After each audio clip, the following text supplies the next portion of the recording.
Hello there, welcome back to Inde-Car on the 12th of April. Now, as usual, there's a ferry story in the press today, and I would draw your attention to a story on the BBC's website, well, it's Scottish version of its news website, in which they report on a story that the Largs to Millport ferry has suffered a ramp failure, and that ramp failure has caused problems for people trying to get over to the island of Cumbria and to visit the town of Millport. Now, also Millport, for those of you who don't know it, is a popular, I would say, Scottish destination for people who want to have a little family holiday somewhere close to home. And Millport, to me at least, because I have family connections to it, is like a time warp where most of the town of Millport is kind of locked into a bubble of the 1960s, which I really love because the island is so quiet. You can cycle around it, you can hire bicycles, you can have picnics, and it's a beautiful place to visit.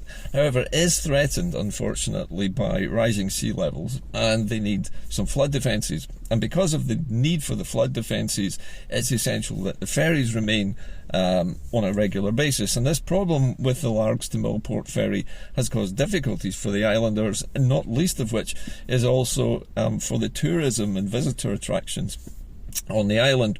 So it's essential that the service runs a bit more steadily than it does at the moment. Now, they've brought in an older ferry, an older roll-on, roll-off ferry to replace the one which has the damaged ramp. But you might be thinking, well, what's happened to the ramp? Why was it damaged? According to CalMac, the damage to the ramp has been caused by large articulated trucks, which seem to have a heavier weight than the ramp mechanism was actually rated to carry. Now, this is a bit of a strange one because, as far as I know, at least, trucks in this country, I'm talking about Scotland as well as the United Kingdom, are limited in weight, if I remember correctly, now to 45 tonnes. It used to be 40 tonnes.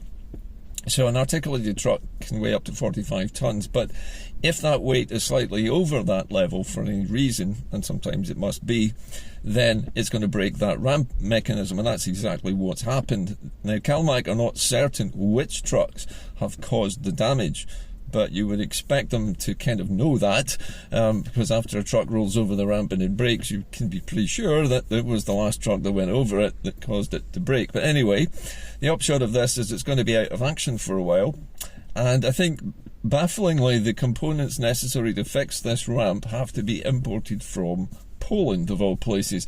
Another very good reason why such ferries shouldn't be built abroad. Imagine if the ferry had been built, for example, here at Ferguson's. We could just have said, hello Ferguson's, we've got a broken ramp mechanism, can you send the parts down? And they could be there within the day. However, that's not the case. So again, strong argument for procuring your ferries locally and giving the work to the local yard. But it's causing problems. And this is the only ferry story that the very anti-Scottish ferry British media can dredge up for today. It is a minor inconvenience. There is a ferry service running to the island. It's just not as frequent, nor is the ferry as large. However, I think maybe CalMac need to look at the mechanism of this ramp and make sure that it's uprated to cope with the increased demands from these larger trucks, or that they specify there's a maximum load and perhaps put a weighbridge somewhere near the ferry terminal so that trucks can be weighed before they actually go on the ferry in the first place. However, local businesses have jumped in to emphasise the fact that you don't need to take your car over to the island. You can actually get on the ferry at Largs, leave your car in the car park, and actually there's a very regular bus service which links the ferry passenger capacity up with a trip to the town of Millport. So you can basically get off the ferry, get on the bus, go straight round to Millport, and you're there in 10 minutes. It's not a problem getting to Millport, it's just probably better to leave the car at home for the time being. The next story I noticed from various news sources today is an Office for National Statistics report which claims that the United Kingdom's economy has actually increased in size for the first time in a long time. In the last quarterly report, there was a negative growth in the United Kingdom's economy. This is measured by gross domestic product per head of population. That's the amount of money created by each individual working in the economy. And for the first time since, 4 months at least have gone by, they have seen a tiny amount of growth. And when I say a tiny amount, I'm not talking like 1% here. We're talking a tenth of 1%, 0.01% growth in the United Kingdom economy. The BBC, of course, is trumpeting this as a huge success, and Britain's coming out of recession. Well, is it coming out of recession? This is not even inside the margin of error for such statistics. The idea that a tenth of 1% level of growth over 3 months is a huge indication of the UK coming out of recession is a little bit premature, to say the very least. But it's interesting to note that the United Kingdom is unique amongst Western countries. It's the only economy which has not come out of recession and has not recovered since COVID. The United States has seen gross domestic product grow by between 6 and 7%, which is nice, strong growth. But then the United States economy has, 51 states in it, and each state is probably at least the size of the UK. So their economy is big enough that they can generate a lot higher GDP growth because they have 50 states or 51 states in that United States country, whereas the United Kingdom has just the one, and it's pretty titchy. And unfortunately, although there has been growth in manufacturing industries such as the car industry, which grew at 1.9%, the rest of the economy is tanking at the moment, and particularly the service industries such as tourism. Tourism has never really recovered from the hit it took during COVID, and it certainly hasn't recovered at all due to Brexit, because we cannot get the staff necessary to fill the positions in hotels and pubs and restaurants, which we needed in the past. But since we've isolated ourselves from Europe, we're not getting the European tourists coming over either, because it's so vastly more expensive to do that. The exchange rate has altered dramatically as well, which makes it less attractive for people visiting from the European continent. So there's still a struggle, especially for Scotland, which has a large tourism industry. And it doesn't look to me as if Scotland's coming out of recession, especially not while it's attached to the United Kingdom. By contrast, countries in Europe have all come out of recession, especially Germany and France, and Britain hasn't. And Britain is just wallowing here in a self-isolated funk where it can't really do anything, and it's cut off all of its useful free trade agreements with everybody, including the United States and Europe, which are its two primary markets. So we're really in a bind. If we hadn't Brexited and if we hadn't had the Tories in charge, then things might have been different. But we can't really change the economy while the Tories are at the helm, because it's they and their policies which have caused the recession in the first place.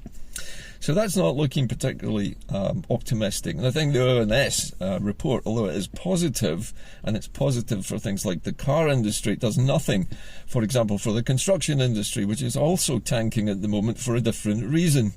The construction industry across the UK is suffering from a winter of rain, and the mud and the flooding that's been caused by the incessant rain over the last winter has prevented a lot of construction projects from finishing on time and under budget, just simply because they cannot work in those conditions. And the type of construction work that's being done using bricks and mortar and concrete doesn't go well with rainy, muddy and flooded weather.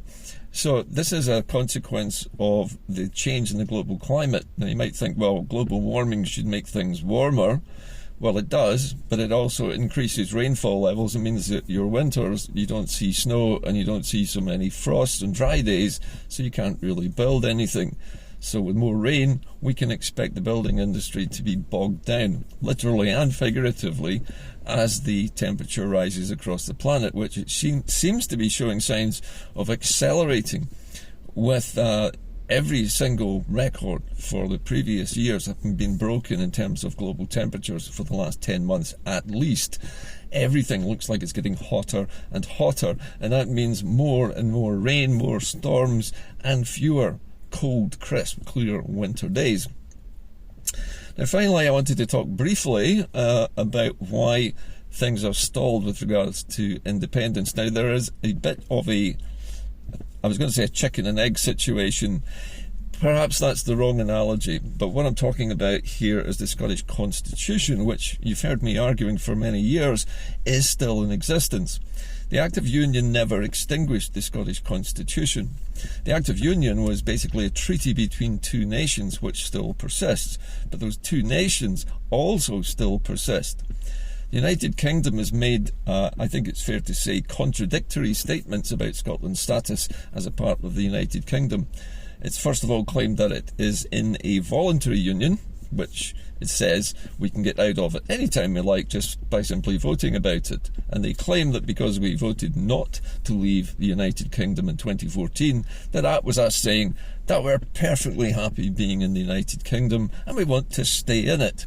And therefore we shouldn't get another vote on it because we've already decided it. However, that's not the way democracy works. The issue here is that in 1954 and latterly in 1960, there were some legal proceedings which established that Scotland was in a union with England and that it was pretty much permanent, and that those in charge of Scotland in 1954 accepted that in order for Scotland to end the treaty with England, it needed to get their permission first. And it was that kind of acceptance back in 1954 which created the illusion that Scotland had kind of given up its right to self-determination, which of course it hasn't. And then we had the even more weird claim by the United Kingdom in 1960 when the European, I was going to say the European Union, but it wasn't. It was the United Nations. When the United Nations was formulating its decolonisation procedures, it was forced to ask the United Kingdom what Scotland's status was as a part of the UK. Was it in a voluntary union or was it a colony? Now, if it's in a voluntary union, then there's no reason why we can't have another vote on ending that voluntary union, and there's no reason why we would need to ask permission to do that, because under the Charter of the United Nations we are entitled to do that regardless of what the political agreements are with other countries.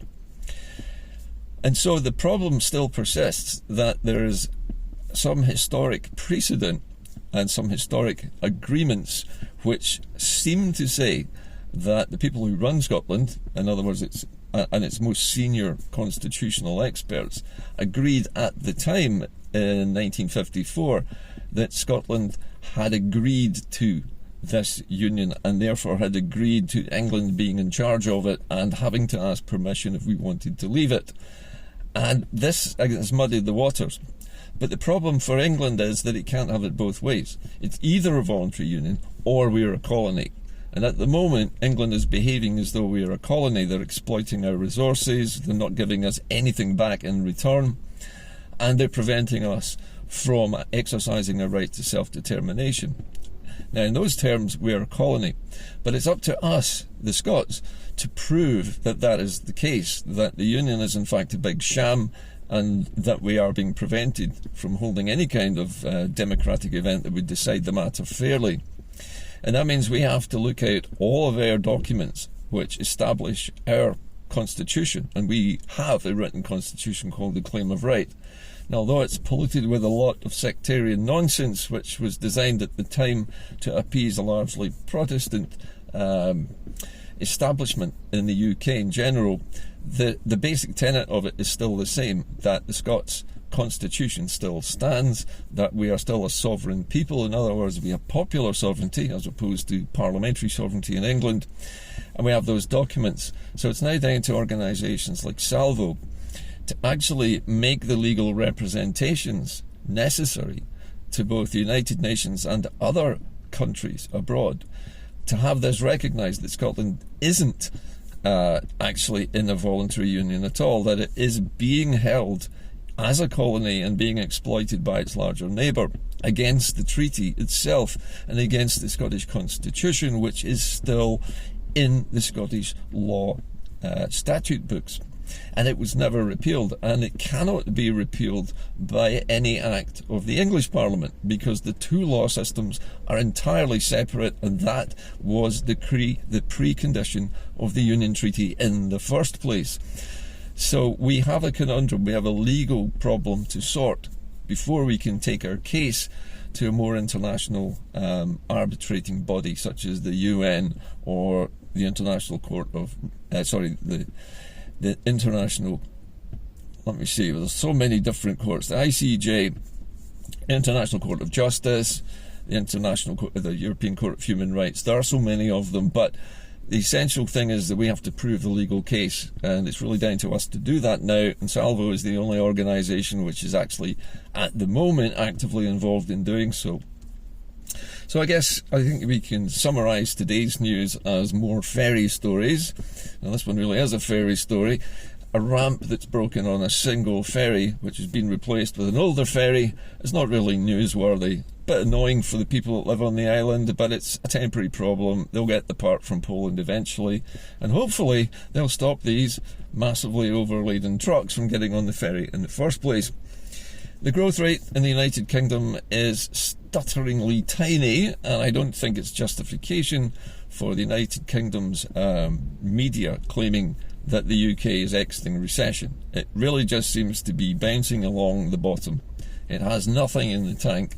It has no international trade connections worthy of the name, has no free trade agreements with anybody worthwhile, and it's isolated itself by Brexiting from the European Union at a time where it desperately needs to trade with a bigger body. And so we cannot get out of the recession. It's a self-made problem. The United Kingdom has not just shot itself in the foot, it's basically shot both its feet off and can't stand upright. And this is a problem which won't go away. And it won't go away until Scotland either leaves the United Kingdom and establishes new trading agreements with the European Union and other countries, or the United Kingdom has an enormous change of political direction. And I don't think the Labour Party is going to provide that. So really it's all down to independents to sort this out for us, and it's all down to Salvo to prove that we have the right to vote on this because we are being treated as a colony. Whether they call it that or not is largely immaterial. We are treated as a colony, and the Treaty of Union doesn't say that we're a colony, and therefore there is something wrong here. The United Kingdom has lied to the United Nations about Scotland, and we need to prove that. Anyway, that's about it from me today. I will be back again, I hope, sometime perhaps on Sunday with another recorded programme. If you're still enjoying these recorded sessions, enjoying the nice, clear, hopefully the nice clear audio quality and the high definition and landscape-sized screen that we have here on this type of broadcast, then please stick with me, and please, if you can afford to, make a donation. It helps me to continue making programs. I'll see you again soon, but in the meantime, as I always say, keep the faith. I'll see you soon. Bye for now.